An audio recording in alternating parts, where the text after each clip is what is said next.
7 উইকেটের দারুণ জয় দিয়ে এশিয়া কাপ শুরু করেছে বাংলাদেশ। পুরা ভিডিও দেখেন। ভিডিও শেষে আছে বিশেষ ঘোষণা। 144 রানের টার্গেটে ব্যাট করতে নেমে 18তম ওভারের চতুর্থ বলে 1 রান নিয়ে দলকে জিতিয়ে মাঠ ছাড়েন তাওহিদ হৃদয়। লিটন দাসের সঙ্গে তৃতীয় উইকেটে 70 বলে 95 রানের জুটি করেন হৃদয়। তিনি 36 বলে 35 রানে অপরাজিত থাকেন। লিটন দাস খেলেন অসাধারণ ইনিংস। 39 বলে 6 ও 1 ছক্কায় করেন 59 রান। আর সেই 1 ছক্কাতেই তৈরি হলো নতুন ইতিহাস। টি-20তে বাংলাদেশের সবচেয়ে বেশি ছক্কার মালিক এখন লিটন দাস। তার ছক্কার সংখ্যা এখন 78। পারভেজ হোসেন ইমন করেন 19 রান আর তানজিদ করেন 14 রান। বল হাতে সবচেয়ে সফল ছিলেন তানজিম হাসান সাকিব।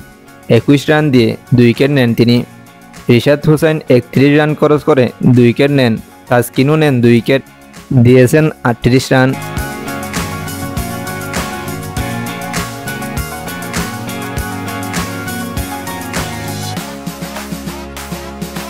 বাংলাদেশের পরের ম্যাচ শনিবার আবুধাবিতে, প্রতিপক্ষ শ্রীলঙ্কা।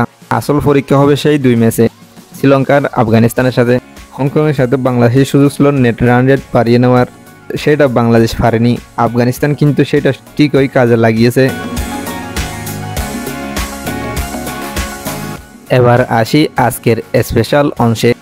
শ্রীলঙ্কার বিপক্ষে ম্যাচে ভাগ্যবান 3 জন দর্শকের জন্য থাকছে পুরস্কার। এই পুরস্কার হবে প্রত্যেক বিজয়ীর জন্য 200 টাকা করে মোবাইল রিচার্জ। অংশ নেওয়া খুবই সহজ। ম্যাচ শুরুর আগে কমেন্টে লিখে ফেলুন আজকের ম্যাচে বাংলাদেশের হয়ে সবচেয়ে বেশি রান কে করবে। সঠিক উত্তরদাতাদের মধ্য থেকে আমরা বেছে নিব 3 জন বিজয়ীকে। তাহলে আর দেরি কেন, দ্রুত কমেন্টে আপনার উত্তর লিখে দিন। ধন্যবাদ সবাইকে।